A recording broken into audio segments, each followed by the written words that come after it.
Échiquier international, soyez les bienvenus. Génocide à Gaza, presque 70e jour, plus de 18 000 morts palestiniens et presque 7 000 enfants, sans oublier disparus sous les débris qui pourraient bien entendu faire enfler ce triste bilan. Génocide à Gaza, selon la terminologie même du droit international. Mais ce soir, on a voulu se poser la question sur les conséquences éventuelles de cette catastrophe sur l'économie mondiale si jamais le conflit perdure dans le temps. Est-ce que ce n'est pas toute la région qui pourrait en être impactée, une région dont par exemple est produit 40% du pétrole dans le monde? Qu'en est-il des autres valeurs et actifs, le dollar américain, l'or, le gaz ou le transport du fret? Bab el-Mandeb, dont dépend 60% du fret de marchandises mondiales, est aussi perturbé par l'intervention dans le conflit du Yémen. C'est un truisme que de dire qu'une guerre qui dure trop longtemps n'est jamais bonne pour les affaires mondiales, les affaires économiques mondiales, à part une minorité peut-être. On en parle et c'est tout de suite.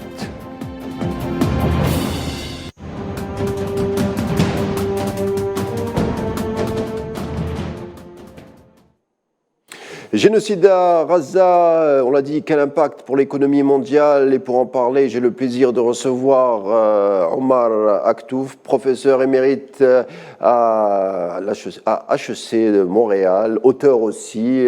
Professeur Omar Aktouf, bonsoir, merci d'avoir accepté notre invitation. Avec grand plaisir, merci à vous. Alors, première question, professeur, par rapport à ce conflit, comment l'observateur de l'économie mondiale, comme un analyste, voit ce conflit ou entrevoit ce conflit si jamais il perdure dans le temps? Ben écoutez, il ne faut pas oublier qu'il y a 500 conflits dans le monde, hein. Alors, les deux principaux sur lesquels on attire notre attention en ce moment, c'est l'Ukraine et la Palestine. Je préfère dire Palestine plutôt qu'autre chose. Et donc, bien évidemment, ce genre de conflit, surtout là où il se trouve, donc à un carrefour des différentes routes de la soie, ce qu'on appelle la route de la soie, enfin, en fait, c'est les routes du commerce pratiquement mondial qui va depuis l'Extrême-Orient, la Chine, etc., jusqu'au Portugal, jusqu'au fin fond de l'Europe. Et ça date depuis environ 2000 ans avant Jésus-Christ. Mais actuellement, nous assistons à environ 4 routes en conflit ou en préparation. Alors, évidemment, cette guerre, aussi bien d'Ukraine que de Gaza, ces guerres-là sont provoquées essentiellement pour maintenir la domination brutale du dollar sur l'économie mondiale, parce qu'il commençait à être menacé, notamment par le BRICS et son élargissement. Vous dites provoqué, hein? Et puis aussi le fait que la Chine et la Russie notamment, avec l'Inde bien entendu derrière, il y a un projet de route extraordinairement concurrente qui va passer par le pôle Nord.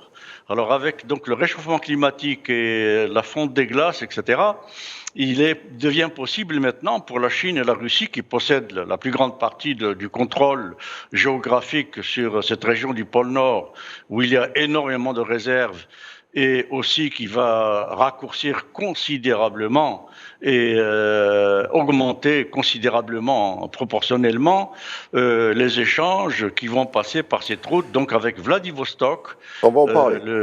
Le port de Sibérie comme hub, comme plaque tournante. Alors, professeur, on va en parler bien entendu, mais on va rentrer tout de suite dans certaines thématiques avec peut-être plus de précision de ma part. Alors, un récent rapport de la Banque mondiale, dans sa conclusion, donc avertit qu'un allongement du conflit dans le temps pourrait donc nuire à une économie mondiale. Alors, vous avez parlé bien entendu de la place du dollar qui s'est trouvé, je crois, apprécié depuis le 7 octobre. Mais est-ce qu'à votre avis, cette économie mondiale ne dérange pas aussi quelques banques de Wall Street? Et ce qui pourrait expliquer peut-être les remontrances d'Anthony Blinken, le secrétaire d'État américain, ces derniers jours en parlant des civils palestiniens alors qu'il n'en parlait pas précédemment. Joe Biden, le président américain, affirme que le gouvernement Netanyahou devrait opérer des changements au sein du gouvernement sioniste. On voit les Américains changent un peu de ton par rapport à leur allié traditionnel. Comment vous l'expliquez?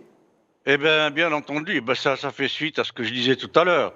Alors, à ces routes, il faut ajouter la route traditionnelle de la Mongolie, celle qui va passer par le centre, par le Kazakhstan, etc. Et donc, avec la guerre d'Ukraine et de Gaza, les Américains tous les tenants du dollar et l'Occident, l'OTAN, etc., essayent de substituer une autre route qui passerait précisément par le Sinaï, sinon par Israël, avec un canal parallèle au canal de Suez. Et avec ça, ils espèrent contrôler donc les grandes routes du commerce mondial et donc, bien évidemment, la logistique, etc., et renforcer ou maintenir le dollar. Alors, pour revenir à ce que vous dites sur Justement, la... allez-y, allez-y. Oui, Allez-y, je oui, vous en prie. Je voudrais revenir oui, sur cette question du dollar, parce qu'on sait qu'une économie américaine, qui par contre, hein, vous l'avez dit, tire ses marrons du feu par rapport à ce conflit, avec d'un côté la vente d'armes envers l'entité sioniste, et parallèlement le dollar américain, la monnaie de paiement la plus répandue du monde, qui atteint son niveau, son plus haut niveau en seconde semaine d'octobre. Donc on voit, ce sont des Américains qui sont quand même les grands gagnants de ce conflit. En tout cas, la première étape de ce conflit. c'est à très court terme, tout simplement parce que aussi bien les États-Unis que tous les pays de l'OTAN n'ont absolument plus ni la force ou la puissance économique, donc d'économie réelle, de capacité installée de production d'économie réelle. Ce n'est que de l'économie financière à 80-90%. Et l'économie Spéculative. financière, et spéculatif, bien entendu. Quand on dit financier, c'est spéculatif, tout à fait. Et donc, c'est pour ça que le CAC 40 et la bourse de New York ont grimpé ces jours-ci, parce que, évidemment, les ventes d'armes et le maintien de ces 500 conflits, etc., augmentent la demande du dollar, sans parler de la question du pétrole de schiste et tout ça que les Américains vendent à gros prix, notamment à l'Europe. À l'Europe. Et donc, alors, voilà, ce n'est que temporaire. Cette Tout à l'heure, remontée du dollar est tout à fait provisoire. Tout à l'heure, vous avez dit les Américains. J'ai oublié exactement la phrase, mais il y avait il y avait le verbe provoquer. Les Américains, on le voit, par rapport à ce conflit, et cette guerre au Moyen-Orient, il s'assigne un retour des Américains en force, hein, en grande pompe dans cette région, avec la vente d'armes au détriment d'une Chine qui a un réseau, hein, le réseau de la route de la soie, ce réseau de compartiments, qui a besoin peut-être la Chine a besoin d'un Moyen-Orient plus apaisé pour justement continuer à étendre son réseau économique. Donc on voit que ce sont des économies qui s'affrontent, et le retour des Américains, peut-être que ça signerait l'affaiblissement de ce réseau de la soie voulu par la Chine. Est-ce que c'est voulu? Je vais directement à ma question. Est-ce que c'est voulu par les Américains? Est-ce que c'est provoqué par les Américains? Mais bien entendu, c'est ce que j'ai dit au début. Et c'est pour ça qu'ils maintiennent 500 conflits à travers le monde, principalement les deux de l'Ukraine et de la Palestine. Mais je répète que tout cela n'est que provisoire. Et les Américains n'ayant plus ni la puissance économique de capacité installée de production, ni de force ou de puissance scientifique, technologique, qui sont passés du côté maintenant de la Chine, beaucoup de la Chine, et secondairement aussi de l'Inde et de la Russie et du Brésil, donc le fameux BRICS, eh bien, tout ce qui arrive aux États-Unis, là maintenant, ce n'est que provisoire et ils ne font que gagner du temps, mais ça ne durera pas longtemps parce que sans capacité installée de production d'économie réelle, ils ne peuvent absolument pas maintenir le contrôle sur le commerce et l'économie mondiale uniquement avec le dollar et les spéculations dans les bourses. Ça ne se peut tout simplement pas. Parce que 80% de l'économie américaine, du capitalisme financier, comme on l'appelle, donc États-Unis, Canada, Europe, c'est de la finance, de la spéculation, donc de l'argent qui n'est appuyé sur rien, sinon sur les guerres qui peuvent encore maintenir. Et des dettes.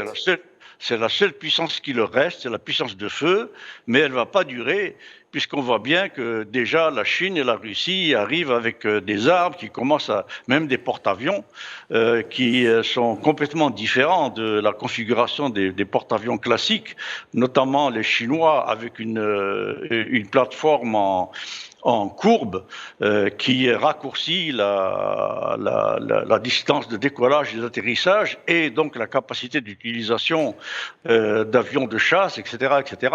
Donc même là, ils sont en train de perdre du terrain et c'est pour ça qu'ils se dépêchent d'essayer de boucler cette question de route de la soie en essayant de gagner la guerre de Palestine, mais celle de l'Ukraine, ils l'ont déjà perdue. Alors, je voudrais vous entendre aussi, professeur, par rapport à cette fin éventuelle du dollar. C'est un vieux débat qui date du début des années 2000. Il y a beaucoup d'économistes qui ont signé des livres concernant la fin du dollar. Barry Shingrin, Anton Fekete qui parlait de la fin du dollar qui était éminente. Mais on voit c'est une monnaie refuge qui tient et que c'est une monnaie aussi qui sert aussi beaucoup de pays parce que le dollar a une telle surface que tout le monde peut se refinancer à travers le dollar. Alors, qu'en est-il selon vous? Est-ce que le dollar est vraiment menacé? Je vous pose la question. Est-ce qu'il est vraiment menacé, concrètement? Oui, oui, oui. À court terme, non. Mais à moyen terme, c'est absolument certain, parce que le dollar est appuyé aujourd'hui sur l'étalon pétrole. Point. Et la force, donc, comme je disais tout à l'heure, de puissance de feu. Mais ces deux forces-là ne vont pas durer. Et donc, aussitôt que les pays du BRICS, que ces routes dont je parlais, donc il y en a une au sud qui passerait par le Kazakhstan, l'Ouzbékistan, le Kyrgyzstan, etc., enfin plutôt central, et l'autre complètement au nord, par le pôle Nord, etc. Et les capacités installées de production d'économie réelle font que le rouble et le yuan et la roupie indienne sont infiniment plus assis sur des substrats économiques solides concret, que le dollar américain. Voilà, exactement. Alors, il y a aussi le fret mondial, j'en ai parlé en introduction, le fret mondial qui d'emblée, enfin actuellement, qui est perturbé. 60% du fret de marchandises passe par Bab el-Mandeb. Bab el-Mandeb, on le rappelle, c'est ce détroit qui fait communiquer la mer Rouge et le golfe d'Aden et débouche sur l'océan Indien. Les perturbations régionales, parce qu'il y a des attaques d'une soldatesque yéménite contre les bateaux de marchandises. Alors on le voit, le conflit au Moyen-Orient sont en train de s'étendre sur toute la région. Donc c'est déjà là, le conflit régional, il est déjà présent. Oui, il est déjà présent et je pense que beaucoup d'analystes s'accordent pour dire que ce n'est que le début. Ce n'est que le début parce que bien évidemment les forces de l'OTAN et de l'Occident vont essayer de contrer ces escarmouches, ces espèces de harcèlement du transport par ce goulot qu'est la mer Rouge en face du Yémen et de la corne de l'Afrique. Et là, bien évidemment, ça va enclencher une escalade. Et cette escalade peut très bien se traduire par des envois directs, des interventions directes d'armes de l'Iran, de la Chine et de la Russie. Et donc, ça deviendra très, très difficile petit à petit de passer par ce goulot d'étranglement pour le commerce international sur lequel s'appuie le dollar, notamment le pétrodollar. Or, on sait que l'Inde, par exemple, déjà se fait payer ou paye son pétrole avec les roupies, avec sa propre monnaie, ce qui est un effet extraordinairement important. Et la Russie en rouble et évidemment la Chine va emboîter le pas si c'est pas déjà fait avec le yuan. Alors le pétrole, le dollar qui a perdu son étalon or, on le sait avec Nixon en 1972, 71, oui, à cause de la guerre du Vietnam. Oui, à cause de la guerre du Vietnam. Eh bien maintenant il est en train de perdre l'étalon pétrole. Et c'est pour ça qu'ils ont détruit la Libye, et puis etc. Et puis toute cette région qui couvre à peu près 80% des réserves mondiales d'hydrocarbures, qui va, disons, depuis l'Algérie jusqu'à Islamabad, etc. Et c'est pas 40%, c'est pratiquement 80%. Et donc là, ils sont en train de perdre le contrôle, surtout si les deux routes dont j'ai parlé et qui sont déjà, à cause du dérèglement climatique, déjà praticables dans le pôle Nord, pratiquement le double du temps qu'il y avait avant. Avant, c'était à peu près de mars, avril, mai, etc. Maintenant, ça peut aller de mars jusqu'à octobre à peu près. Et donc, ça va doubler les échanges qui vont passer par là. Professeur, par rapport à cette question, cette grande question sur le pétrole, est-ce qu'on peut s'attendre à un choc pétrolier sur l'économie mondiale? Parce qu'on entend beaucoup de choses sur le pétrole. On le rappelle, Vladimir Poutine, la semaine passée, s'est rendu en Arabie Saoudite et aux Émirats Arabes Unis pour justement faire baisser la production et peut-être augmenter les prix. Mais est-ce que le prix du baril aujourd'hui est accolé à la vraie industrie pétrolière, à la vraie production mondiale? Parce qu'on sait qu'il y a des effets de spéculation, on sait que les banquiers, certaines banques du monde entier spéculent sur le prix du pétrole. Est-ce que les prix sont vraiment accolés sur la production réelle? Écoutez, il n'y a qu'à voir les conclusions de la COP28. C'est évident que tous ces pays-là, les États-Unis en premier, n'ont absolument aucun intérêt à sortir des énergies fossiles, en particulier le pétrole, dont ils sont les premiers producteurs dans le monde, et le gaz de schiste, etc., qu'ils vendent à gros prix, notamment à l'Europe. Eh bien, mais on peut s'attendre effectivement à une récession parce que nous avons une conjonction de faits économiques extrêmement graves, sinon explosifs. Nous avons une conjonction de taux d'intérêt élevés, de taux d'inflation élevés, de taux de chômage qui s'élèvent à travers le monde, de taux de pauvreté des ménages, etc., qui s'élèvent même dans les pays développés de façon assez dramatique, même ici au Canada, et on le voit très bien, et c'est assez grave, merci, aux États-Unis également. Eh bien, et cette conjonction aussi est arrimée à une récession qui commence à frapper le monde. Alors, professeur, au fond, est-ce que c'est pas cette grande crise apocalyptique de 2008, on connaît pas vraiment les effets dévastateurs de cette crise. On n'a jamais pu chiffrer les dommages de cette crise. Est-ce que c'est pas cette crise qu'on est en train de continuer à transporter à travers les années, alors que l'économie mondiale va très mal et on n'a jamais pu. On sait les sociétés aussi occidentales sont assises sur des dettes, les plus grandes banques sont assises sur des dettes. Ce sont des dettes qu'on n'a jamais voulu financer, qu'on ne veut pas financer parce qu'on devra faire des sacrifices. Est-ce que c'est pas ça au fond qu'on est en train de payer? Absolument, absolument. Déjà, si on prend la dette totale américaine, si ce n'était pas les États-Unis... C'est 33 000 milliards de dollars, c'est ça? Exactement, n'importe quel pays serait déjà en faillite technique. Mais comme c'est les États-Unis et que leur dollar circule à 7/8 de ces quantités en dehors des États-Unis, eh bien, évidemment, c'est maintenu de façon tout à fait artificielle. Alors là, ce qui va se passer avec cette conjonction dont je viens de parler, c'est ce que John Maynard Keynes, donc ce grand économiste qui a sauvé les États-Unis à la crise de 1930, eh bien, il faut comprendre que le capitalisme organise des crises. Les crises ne sont pas des maladies accidentelles comme ça du capitalisme. Des dysfonctionnements comme ça. Il y en a qui sont des dysfonctionnements, mais il y en a qui sont provoqués. Celle de 2008 a été sciemment provoquée. Celle dans laquelle nous sommes aujourd'hui a été également sciemment provoquée, avec les guerres, etc., etc.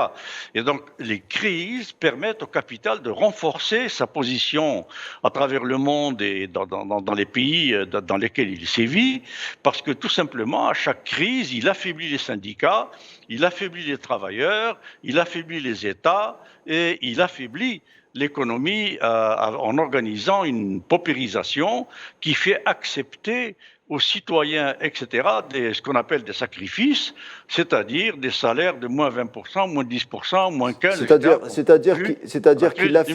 c'est-à-dire qu'il affaiblit toutes les politiques dites progressistes qui étaient oui, le fleuron des économies occidentales. oui, C'est la fin d'un certain Occident que vous êtes en train de décrire, professeur, la fin de la classe moyenne. exactement. Exactement. Je n'en veux pour preuve que l'élection actuelle, évidemment organisée par les États-Unis, je connais très bien l'Amérique latine et je sais comment ça se passe, l'élection de ce fou furieux, de ce psychopathe qu'on appelle Mieli en Argentine, et qui est en train de supprimer le ministère de l'Éducation, le ministère des Transports, le ministère de la Santé, etc., tous les programmes sociaux, et qui va légaliser la vente des organes, etc., etc.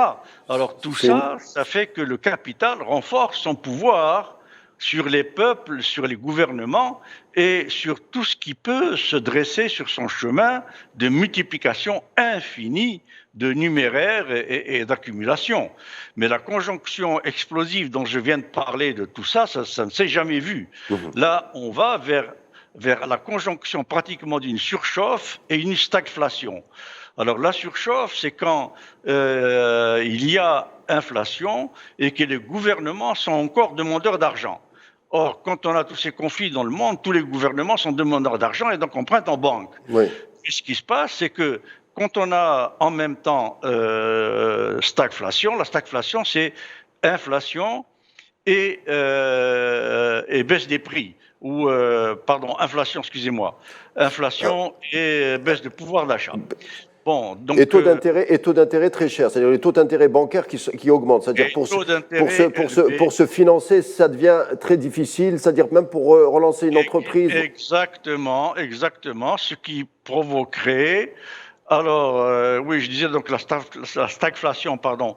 Donc c'est la conjonction récession et inflation, parce que nous sommes rentrés en récession aussi. Donc récession-inflation, ce qui va provoquer, c'est que ce dont je parlais là, que le grand John Maynard Keynes a établi, ce qu'il a appelé the currency gap, c'est-à-dire le gap, le gouffre à liquidité. Alors, professeur, il nous reste 3 minutes. J'ai une dernière question à vous poser. Vous avez écrit un livre en 2005 qui s'intitule La stratégie de l'autruche. C'est une sorte de livre sur les erreurs des prévisions économiques. Il y a une partie historique assez bien fournie. Est-ce que les bombardements de Gaza étaient prévus, selon vous, avant le 7 octobre pour les agents de la bourse et certains investisseurs ?